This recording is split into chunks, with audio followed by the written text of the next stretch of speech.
네, 뉴스 신세계 오늘도 헬마우스 임경빈 작가와 함께합니다. 어서 오세요. 안녕하세요.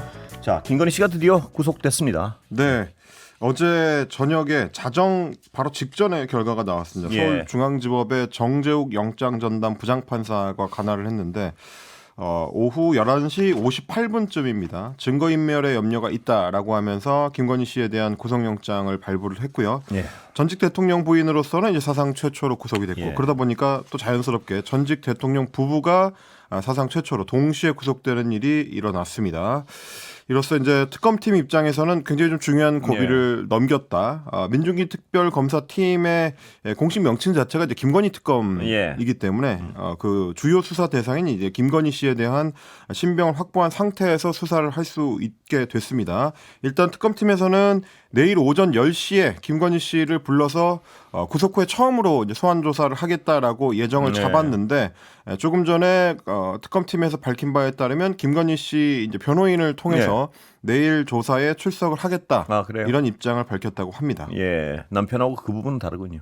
예. 네, 뭐 오후에 이제 기사가 나올 때만 하더라도 뭐 김건희 씨가 지금 이제 식사에 좀 어려움을 겪고 있고 뭐 건강이 좋지 않아서 나갈 수 있을지 모르겠다라는 이야기가 있긴 했습니다. 이제 변호인단 통해서 나온 얘기인데 어제 그 구속되고 나서 오늘까지 계속 이제 식사를 거부하고 있다라는 보도가 나오니까 뭐 그게 아니라 이제 잘 못 먹고 있다, 식사하는데 어려움을 겪고 있다, 뭐 이렇게 이제 정정을 했고요. 그러면서 내일 출석을 응할 수 있을지 현재로서는 출석이 원칙이지만 건강 상태가 안 좋아서 확답을 줄 수가 없다라고 이제 언론에 공개를 했었는데 좀 전에 특검팀이 밝힌 바에 따르면 이제 출석하겠다라고 밝혔다고 하니까요. 첫 번째 조사에 응할 것 같고 말씀하신 것처럼 윤석열 씨 같은 경우는 지금 이제 두 번째 재구속이 되고 난 이후에는 검찰 특검 수사나 혹은 뭐 재판에도 출석을 계속해서 하지 않고 있는 상황인데 김건희 씨 입장에서는 남편하고는 조금 상황이 다르다고 판단할 것 같습니다. 그렇겠죠? 일단 뭐 남편인 윤석열 씨 같은 경우는 지금 내란 우두머리 혐의로 재판이 진행 중이기 때문에 뭐 혐의 자체가 유죄 판결 받을 경우에는 이제 형량이 이제 두 가지밖에 없습니다. 사형 내지는 무기징역 둘 중에 하나이기 때문에 나머지 사건에 대한 수사에는 협조에도 이제 실익이 없다라고 판단할 수밖에 없죠. 어차피 우리나라의 이제 법정 형량을 이제 부과하는 방식은 가장 좀 형량이 센 범죄에 대해서 이제 형량을 따라가기 때문에 나머지 범죄에서 뭐 몇 년형을 받든지 간에 내란 우두머리 혐의를 벗어나는 게 윤석열 씨 입장에서 더 중요하니까요. 뭐 일종의 좀 맥을 놓고 있다라고도 볼 수 있고 뭐 나름대로 저항을 하고 있다라고도 볼 수 있겠습니다만 김건희 씨 같은 경우는 범죄 혐의가 뭐 윤석열 씨만큼 중하지는 않기 때문에 뭐 형량을 다퉈볼 수도 있고 특검의 수사에 뭐 협조하는 방식을 취해서 재판에서 조금 더 이야기할 어떤 여지를 만들기 위해서도 좀 필요하다고 판단했을 가능성이 높습니다. 수용번호 4398 그리고 옷도 갈아입고요. 머그샷도 찍고 다 한 거죠? 네, 어제 구속이 되고 나서 영장이 발부되고 나서 다른 구속 피의자들과 똑같이 입소 절차를 거쳤습니다. 일단 뭐 인적 사항을 확인을 받고 수용번호 말씀하신 대로 이제 4398번을 부여를 받았고요. 수용자복으로 갈아입은 뒤에 머그샷을 촬영을 했습니다. 그리고 지금 이제 들어가 있는 방은 거소방은 이제 그 독방인데 구치소마다 조금씩 차이는 있지만 이번에 배정받은 방은 이제 6.56제곱미터, 1.9평 정도가 되겠습니다.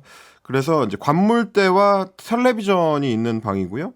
접이식 매트리스, 밥상을 겸하고 있는 작은 책상, 뭐 그리고 변기 뭐 이런 것들이 이제 비치가 돼 있는데 에어컨이 별도로 없기 때문에 소형 선풍기를 작동시킬 수가 있습니다. 근데 이제 전에 윤석열 씨에 대해서 독방 소개를 하면서 말씀드렸던 것처럼 과열을 방지하기 위해서 50분 가동하고 10분 멈추게 돼 있는 자동으로 이제 멈추게 돼 있는 시설이고 그리고 구치소 쪽의 필요에 따라서 이제 CCTV를 설치할 수도 있는 뭐 그런 구성입니다. 하루 세끼 이제 제공이 당연히 되는데요. 오늘 아침은 식빵과 딸기잼, 우유, 그릴 프랑크 소시지, 샐러드 이런 것들을 받았고 점심 시간에는 이제 돼지고기 김치찌개와 만두 강정, 저녁에는 이제 오이 냉국과 비빔나물 이런 것들인데 다른 뭐 재소자들이랑 이제 똑같이 제공을 받고요. 그리고 구속되면서 그동안 받아왔던 대통령 경호처의 경호는 이제 없어집니다. 다른 예우도 다 중단이 되고 다른 재소자들과 똑같은 상황에서 일단 구속 수감이 되는데 다만 김건희 씨 같은 경우는 이제 남편과 마찬가지로 다른 재소자들과 접촉을 할 경우에는 이제 충돌이 일어날 네. 우려가 있기 때문에 가능하면 뭐 운동 시간이라든지 샤워 시간이라든지 이런 것들을 좀 조정을 해서 예. 다른 재소자들과 직접 마주치지 않는 정도로 조율을 한다고 합니다. 자, 어제 구속영장 발부되는데 가장 주요한 요인 중에 하나가요. 그 목걸이 건이었다. 뭐 이런 보도들이 많습니다. 저희도 어제 이 시간에 상당히 좀 자세하게 소개를 해드렸었는데 특검의 이른바 이제 히든 카드가 막판에 확보한 서희건설 측의 자수서와 실물 반클리프 앤 아펠 목걸이가 됐다라는 보도들이 오늘 아침 조간신문의 대부분을 차지를 했습니다. 일단 구속영장을 발부할 때 재판부에서 중요하게 판단한 게 이제 증거인멸의 우려였는데 특검에서 어제 제시한 내용이 사실상 그 증거인멸의 우려를 거의 실증하는 뭐 그런 증거가 됐기 때문에 결정적인 영향을 미친 건 아니겠느냐 이런 해석이 나옵니다. 물론 뭐 어제 구속영장 실질심사의 대상이었던 혐의들에는 이 반클리프 앤 아펠 목걸이를 어떻게 했는지가 이제 포함되지는 않았습니다. 그래서 이제 김건희 씨 측의 변호인단에서도 이건 별건이다. 제지를 해달라고 이야기를 했습니다만 재판부가 판단할 때는 여러 요소들을 종합 판단을 하게 되는데 꼭 해당 그 혐의가 적시되지 않았더라도 김건희라는 피의자가 어떻게 행동할지를 예측하는 데 있어서 중요한 증거가 됐을 수는 있습니다. 물론 뭐 재판부가 어떤 사안들을 개별적으로 판단했는지까지 다 밝히지는 않기 때문에 뭐가 결정적이었는지는 결국 이제 해석의 문제이긴 합니다. 어제 재판부가 이제 진행한 그 영장실질심사에서 오후 1시쯤에 특검에서 그 변론을 마쳤는데 그 변론의 거의 마지막입니다. 12시 50분쯤에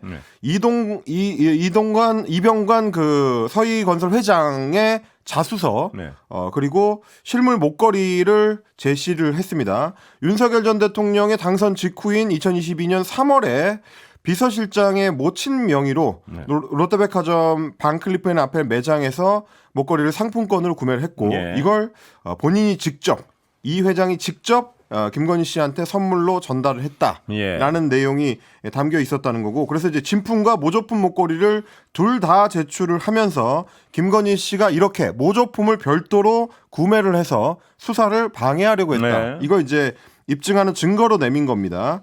그래서 알리바이 조작을 한 가능성이 있기 때문에 앞으로 다른 증거인멸 가능성도 높다. 그렇게 이제 주장을 한 거고요.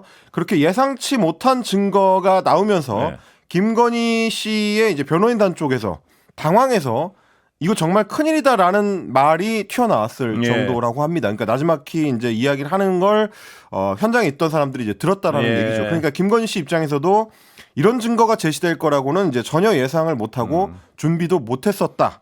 이렇게 볼 수 있는 대목입니다. 그리고 이제 특검이 이 목걸이를 뇌물로 지금 판단을 하고 있기 때문에 여러 가지 맥락으로 봤을 때 앞으로 굉장히 좀 중요한 건이 될 것 같습니다. 일단 서희건설 회장이 자수서에서 왜 줬는지까지 직접 진술을 했기 때문에 맞사위인 박성근 전 광주지검 순천지청장의 인사청탁을 내가 했다. 부탁을 했다. 라고까지 시인을 했기 때문에 뇌물 실물과 뇌물 준 사람의 자백 그리고 뇌물을 준 목적 그리고 실제로 시행된 결과 왜냐하면 이제 목걸이 전달되고 나서 3개월 뒤에 국무총리 비서실장에 박성근 전 지청장이 임명이 됐기 때문에 실제로 실행까지 이루어진 거거든요. 그러면 이제 특검 입장에서 봤을 때는 지금까지 제시된 혐의점들 중에서 가장 명확하게 딱 떨어지는 그런 거를 증거까지 완벽하게 확보를 했다. 그러니까 앞으로도 이 사안에 대해서는 상당히 좀 강도 높게 마무리 수사가 이어질 거로 좀 보이고요. 실제로 이봉관 서희건설 회장이 특검에 제출한 자수서를 보니까 이 목걸이를 전달하고 나서 김건희 씨가 이야기를 했다는 겁니다. 서희건설에 뭐 도와줄 건 없느냐 이런 취지로 물어봤고 선물에 대해서도 고맙다라고 이야기를 했다는 이 서희건설 이봉관 회장의 진술이 들어 있습니다. 그래서 이 자수서는 인쇄 형태로 작성이 됐고요. 마지막 장에 이봉관 회장 본인의 도장이 찍혀 있었다. 굉장히 좀 상세한 내용들이 지금 소개가 되고 있습니다. 그러면 말씀드린 것처럼 혐의를 입증하는 데 있어서 가장 중요한 증거와 증언들은 사실상 확보가 끝났다. 예. 이렇게 볼 수 있겠습니다. 특검으로서는 완전한 어떤 히든 카드였군요. 그러니까 완벽한 증거를 준비해놓고 거짓말하는 걸 듣고 있다가 그렇습니다. 내밀으니까. 뭐 이번에 예. 이제 보시면 아시겠습니다만 이제 반클리프 앤 아펠 목걸이와 관련된 수사는 예. 특검 초기에는 그렇게 중요하게 제기된 적이 없는 그래서 예. 이제 특검 법에도 따로 명시되지 않았던 사안입니다. 예. 그런데 이제 특검이 수사를 하는 과정에서 인지한 사건이라고 볼 수 있겠고요. 뭐 물론 논란이 제기된 지는 오래됐습니다만 특검법에서 직접 다룬다는 생각을 일단 못했었기 때문에 얼마나 수사가 진척이 이루어져 있는지도 김건희 씨 측에서는 이제 파악을 못했던 걸로 보입니다. 예. 뭐 언론 같은 경우도 이제 발표되기 전까지, 그러니까 구체적으로 보도되기 전까지만 하더라도 이제 상세한 보도가 잘 안 나왔었기 때문에 예. 어느 정도 증거를 확보하고 수사를 들어갔는지를 이제 김건희 씨 측에서는 이제 몰랐던 것 같고 그러다 보니까 이제 구속영장 실질심사에서 이 사안이 나왔을 때 제대로 된 대응을 못했다. 뭐 이렇게 보시면 될 것 같습니다. 그러다 보니까 또 엉뚱한 거짓말을 막 계속 했고요. 그렇습니다. 예. 그래서 아마 8월 6일에 소환 조사를 받을 때도 네. 이 사안에 대한 여러 증언과 녹취 뭐 이런 것들이 튀어나오니까 김건희 씨가 매우 당황했던 예. 걸로 보이고요. 그래서 특검의 조사를 받으러 들어갈 때와 나올 때의 표정이 좀 상당히 달랐던. 예, 완전히 달랐어요. 그렇습니다. 예. 어제도 보시면 예.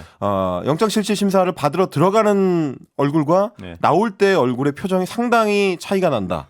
뭐 결국은 이제 예측을 못했었던 상황이 계속 벌어지다 보니까 예. 본인이 준비했던 대로 수사 대응을 못하고 있는 뭐 그런 상황이라고 볼 수 예, 있겠습니다. 나올 때 표정은 굉장히 특이했어요. 하여튼 그 상기돼 있는 것도 같고 약간 좀 창백한 예, 얼굴이기도 창백하기도 했고요. 예, 했고요. 표정이 예. 좋지는 않았습니다. 자, 그런데 이 목걸이를 그럼 받아놓고 다시 돌려준 거죠, 그러니까. 문제가 그렇습니다. 되니까. 그래서 예. 서희건설에서 이제 이 목걸이를 예. 갖고 있었던 건데 예. 자수서에 그 적혀 있는 내용을 보니까 2023년부터 2024년 초 정도에 네. 돌려받았다라는 것까지도 특정이 돼 있습니다. 원래 예. 이제 2022년 3월에 당선 축하 선물로 줬다가 2023년 말이나 2024년 초쯤에 돌려받은 이유는 예. 아마도 2023년 11월에 이른바 디올백 사건이 발생했기 때문으로 지금 추정이 되고 예. 있습니다. 2023년 11월 27일에 서울의 소리를 통해서 최재형 목사가 김건희 씨한테 뇌물을 건네주는 장면, 디올백을 건네주는 장면이 공개가 됐죠. 네. 그러고 나서 김건희 씨가 이 외에도 여러 뇌물들을 받았고 예. 최재형 목사만 준 게 아니고 여러 사람이 줬다라는 얘기가 터져 나왔고요. 그러다 보니까 아마 김건희 씨 쪽 입장에서는 좀 불안했을 가능성이 있습니다. 이미 받아놨던 네. 목걸이 같은 경우는 훨씬 고가의, 훨씬 심각한 이제 범죄 혐의와 연결돼 있기 때문에 그래서 돌려주는 형태로 넘어갔던 것 네. 아니냐. 그리고 이제 서희건설 입장에서 그걸 이제 가지고 있다가 나중에 검찰에 제출하게 네. 특검에 제출을 하게 된 겁니다. 바쉐론 시계 관련해서도 계속 어떤 추가 수사 결과가 나오는 것 같습니다. 보니까. 그러니까 이제 이 서모 씨라는 사업가의 증언들이 계속 보도가 예. 되고 있는데요. 바쉐론 콘스탄틴 시계 5,400만 원 상당의 네. 시계였는데 이거를 그러면 그 서모 씨의 주장대로 하더라도 김건희 씨가 사다 달라고 했다. 그러니까 VIP인 서모 씨를 통해서 대신 구매한 것이다. 예. 내가 뇌물로 제공한 게 아니다라는 서모 씨의 주장을 들어본다고 하더라도 그러면 그 사준 돈을 받았어야 되는 건데 예. 그러면 어떤 형태로 어떻게 받았느냐를 증언한 걸 보니까 특검에서 진술한 바에 따르면 현금 500만 원을 김건희 씨한테 받았다. 예. 여기까지 확인이 됐다고 합니다. 시계 사왔더니 관저 근처의 식당에서 김건희가 5만 원권으로 현금 500만 원을 줬다. 예. 이렇게 증언을 했다는 건데 그러면 실제 가격에 비하면 이제 10분의 1 수준인 예. 거고요. 서모 씨가 주장하는 대로 하더라도 이제 이른바 영부인 할인, 네. 영부인 디스카운트를 받아서 3,500만 원에 구입을 했다고 하더라도 쓴 돈의 7분의 1밖에 안 받은 셈이 됩니다. 네. 그래서 이 증언이 사실이라면 이것 자체로도 뇌물죄가 충분히 성립할 수가 있습니다. 선물 받은 김건희 입장에서는 500만 원밖에 안 준 셈이니까 이게 사실이라고 하더라도 예. 실제 가치만큼을 환산하면 적어도 3천만 원. 많게는 거의 5천여만 원의 뇌물을 받은 셈이 되는 예. 거고요. 애초에 이 500만 원을 어디서 어떻게 마련을 해가지고 전달했는지 예. 이런 것들도 추가 규명이 이제 필요한 내용이고 서모 씨 입장에서도 그러면 500만 원만 받고 이른바 이제 그 끝낸 이유가 뭔지 네. 뭐 이런 것들을 따져보면 결국 이제 뇌물죄나 알선 수재 혐의로 연결될 수밖에 없는 그런 맥락인 겁니다. 참 대단합니다. 예. 자, 감사원하고요. 21g 그 김건희 씨 관련 업체죠? 압수수색했다고요. 네, 김건희 특검이 여러 방면으로 지금 이제 수사를 확대하고 있습니다. 일단 말씀하신 것처럼 이제 인테리어 업체 21g에 대해서 압수수색을 했고요. 감사원에 대해서도 압수수색을 했습니다. 이제 왜 압수수색을 네. 했냐면 이른바 관저 이전 관련해서 21g이라는 특정 회사한테 특혜를 제공을 했다라는 의혹은 이미 정권 초부터 윤석열 정권 초부터 제기된 바가 있는데 감사원에서 이 사안을 감사를 하다가 제대로 결론을 못 내고 윤석열 정권이 끝날 때까지도 진실 규명이 안 된 바가 있습니다. 그러다가 이제 나중에 정권 교체기에 감사원에서 이제 사실상 재감사를 해가지고 무자격 업체가 공사에 참여하게 됐고 실정법 위반이다. 그래서 이제 수사 의뢰를 했었거든요. 이 내용을 확인하기 위해서 압수수색을 한 걸로 지금 보입니다. 예. 국힘 당사도 압수수색하고요. 그렇습니다. 이것도 역시 마찬가지로 김건희 특검에서 수사를 하는 연장선상인데 이건 건진법사와 연결된 혐의를 이야기를 했습니다. 일단 국민의힘 중앙당 당사를 압수수색한 이유는 아마도 당원들의 명부, 당원들의 이제 입당 기록을 이제 확인하려고 하는 것 같은데 2023년 국민의힘 전당대회를 앞두고 권성동 의원을 당선시키기 위해서 통일교 교단이 조직적으로 움직였다. 교인들을 국민의힘에 입당시켜서 나중에 이제 권성동 의원을 밀려고 했다라는 게 전성배 씨, 건진법사 전성배 씨와 윤영호 통일교 전 본부장 사이에 이제 대화를 통해서 확인된 바가 있는데 물론 뭐 권성동 의원은 실제로 출마하지는 않았었습니다만 그러면 이제 특검 입장에서는 실제 그 시기에 특정 인물들이 집중적으로 국민의힘에 입당한 기록이 있는지 뭐 이런 것들을 지금 확인하려고 하는 걸로 보입니다. 왜냐하면 통일교 쪽에서도 구체적으로 작전 지시를 한 내용들이 이제 계속해서 확인이 되고 있기 때문에 이 두 개의 정황을 맞춰보는 과정이 이제 특검 입장에서 이제 필요한 거고요. 다만 이제 국민의힘 쪽에서는 좀 강하게 반발을 했습니다. 당원들의 축제인 전당대회가 진행 중인데 중앙 당사를 압수수색했다는 거는 이제 유례도 없고 천일 공노할 야당 탄압이다.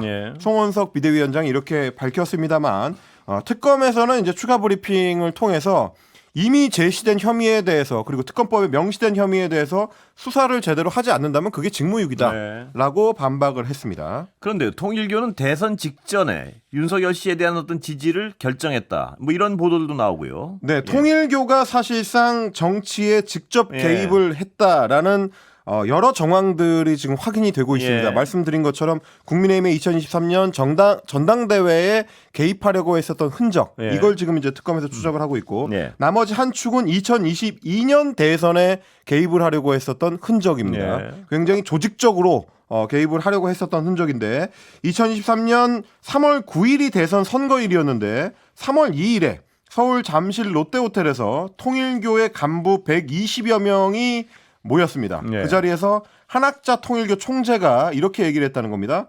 하늘 섭리를 5년 뒤로 미룰 것이냐, 앞당길 것이냐, 너희가 잘 판단을 해라. 이 정부는 많이 부족하다. 그 당시 이제 문재인 정부입니다. 문재인 정부는 많이 부족하고 윤석열 후보를 사실상 지지하는 취지의 발언을 그때 했고요. 그리고 나서 교단 차원에서 윤석열 당시 후보를 지지하기 위한 혹은 후원하기 위한 지역 책임자들의 움직임이 있었다라는 얘기입니다. 한겨레가 확인을 해보니까 윤영호 전 통일교 세계본부장이 그 대선 직전에 교단의 지도부라고 할 수 있는 5개 지역별 지구장들을 불러 모아서 정권 교체가 시대적으로 많은 여론의 힘을 얻고 있고 윤석열 쪽이 될 것 같다라고 하면서 윤석열을 지지하라는 방침을 공지를 했고 그 이후에 돈을 지원을 하면서 현금 수천만 원씩을 지원하면서 지역 조직을 지원하라라는 움직임이 있었다는 겁니다. 이때 5명의 지구장 중에서 호남 지역의 지구를 맡고 있는 4지구장. 그러니까 이때는 이제 지역 정서를 고려해서 우리는 이걸 수행하기가 좀 어렵다라고 4지구장만 거절을 하고 나머지 4개 지구장들은 돈을 받아갔다라는 겁니다. 다만 통일교 쪽에서는 불법적인 후원을 한 적이 없다 이렇게 주장을 하고 있습니다. 만약 이게 사실로 드러나면 통일교 자체가 대선 전에 본격적으로 뛰어든 셈인데요, 완전히. 일본에서도 이제 종교법을 벗어나는 불법적 활동 때문에 통일교가 이미 법원을 통해서 해산 선고를 받은 바가 있거든요. 이런 것들이 실제로 확인된다면 통일교가 상당히 어려운 처. 자, 김용현 전 장관이요. 이 계엄 직전까지도 이 원점 타격을 하려고 끊임없이 시도했다. 뭐 이런 보도들이 나오고 있습니다. 보니까. 이른바 이제 예. 북한에 대한 원점 타격 문제는 비상계엄을 선포하기 위한 이제 명분 쌓기용. 그래서 이제 우리 이 국가와 어떤 국민들을 위험에 빠뜨리고 그걸 핑계로 계엄을 하려고 했다는 의혹과 연결이 되는 건데요. 지난해 12.3 비상계엄 선포 나흘 전에도 합동참모본부에다가 오물풍선 부양 지역에 대한 원점 타격 지침을 만들어서 바꿔서 보고를 해다. 뭐 이런 것들을 지시하는 등등 원점 타격에 대한 부분을 상당히 좀 집착했던 걸로 이렇게 좀 보이는 증언들이 나왔습니다. 내란 특검의 합참 고위 관계자들이 출석을 해가지고 이런 진술을 내놓은 건데 일단 지난해 11월 18일입니다. 북한이 오물풍선을 살포를 하니까 김용현 전 장관이 군 지휘관들에 대한 화상회의를 열어서 내가 지시하면 경고 사격, 원점 타격을 할 수 있도록 준비를 해라. 이런 지침을 하다를 했다고 합니다. 근데 이제 국방부 장관이 지시하면 뭐든지 군에서 따라야 되는 건 아니고요. 군 지휘 체계상 절차를 거쳐서 국방부 장관이 이런 명령을 내리도록 돼 있습니다. 그런데 이 얘기를 그 김용현 장관이 하니까 육군사관학교 김용현 장관 후배라고 할 수 있는 이승호 합참 작전본부장이 굉장히 중요한 고리로 역할을 할 수 있다고 김용현 전 장관은 생각했던 것 같습니다. 합참의장은 이제 육사 출신이 아니기 때문에 그래서 작전본부장을 불러가지고 풍선을 또 북한이 날리면 이 본부장이 나한테 원점 타격 필요하다고 건의를 해라. 합참 의장한테는 보고하지 말아라 라고 지시를 했다는 게 군 관계자들의 지금 증언입니다. 해군 출신인 김명수 의장을 건너뛰고 직접 원점 타격을 본부장이 건의를 하면 그걸 받아서 김용현 전 장관이 역시 마찬가지 육사 후배인 강호필 지상작전사령관한테 직접 지시라고 그러니까 합참 의장을 그냥 패싱하고 자기가 다 지휘해가지고 이제 직접 타격하는 방식으로 준비를 하려고 했다라는 얘기인데 여기에 대해서 이제 합참 이 본부장 같은 경우는 김용현 장관의 이 지시 내용을 그대로 합참 의장한테 보고를 했다는 겁니다. 이렇게 건너뛰는 거를 보고 지시를 받았다라고 하니까 그래서 이제 그 뒤에 원점 타격 실행을 막기 위해서 둘이서 이제 시간을 끌 수 있는 방법을 함께 논의를 했고 그런데도 김용현 전 장관의 압박이 계속되니까 부하들한테 이런 얘기도 했다고 합니다. 장관이 브레이크가 안 걸린다. 이런 얘기를 했고요. 그리고 11월 22일에는 김명수 의장이 직접 김용현 전 장관한테 확전 가능성을 이유로 들어서 원점 타격을 반대하는 목소리를 냈고 여기에 대해서 뭐 김용현 장관이 경로를 했다. 이렇고요. 그러니까 자기 마음대로 좀 잘 안 풀리는 거죠. 그러니까 김용현 전 장관이 11월 29일에 북한의 오물풍선 문제를 또 얘기를 하면서 원점 타격을 그럼 할 수 있는 지침을 고쳐라. 그래서 조금 더 쉽게 명령을 내릴 수 있도록 지금같이 이제 절차를 거쳐서 장관한테 타격 그 요청을 하고 장관이 다시 지시를 내리면 순서대로 내려가는 그런 방식으로 하지 않고 좀 더 타격 시행을 쉽게 할 수 있는 방식으로 지침을 고쳐라라고 지시를 했는데 합참에서는 임의로 장관이 타격 결정을 할 수 없도록 국방부나 합참, 관계기관 등의 단계를 거치도록 복잡하게 지침을 만들어서 보고를 했고 그 뒤로는 이제 원점 타격 얘기를 안 했다. 이런 얘기입니다. 물론 뭐 이 사안들도 이 명확한 사실관계 규명이 더 필요하긴 하겠습니다만 맥락으로 봤을 때는 군에서 정신줄을 붙잡고 군에서 북한과의 직접적 군사 충돌을 가능하면 회피하려고 하는 왜냐하면 이제 오물풍선이 날아든다고 해서 그걸 가지고 전쟁을 할 건 아니기 때문에 그렇습니다. 가능하면 이제 상황을 관리하려고 하는 군과 정상적 판단하는 군과 이 정상적 상황을 깨고 뭔가 군사적 충돌을 유도하려고 하는 듯한 김용현 장관 측의 어떤 상반된 입장이 좀 명확하게 보이는 뭐 그런 증언들인 것 같고요. 그렇습니다. 국방부 내부적인 어떤 움직임들을 이번 기회에 좀 명확하게 파악을 해야 이제 민간에서 군을 통제하는 민간 통제가 더 작동을 잘할 수 있는 뭐 그런 체계를 갖추는 데 도움이 될 것 같습니다. 다시 들어봐도 말입니다. 이 합참이 정상적인 상황 판단을 안 했으면 무슨 일이 벌어졌을까 정말 끔찍하기 이를 데 없습니다. 보면 상상만으로도. 그렇습니다. 어떻게 보면 이제 87년 민주화 이래로 우리가 쌓아온 40여 년 동안의 민간 통제의 작동 방식이었던 셈입니다. 여기까지 듣겠습니다. 임경미 작가 고생했습니다.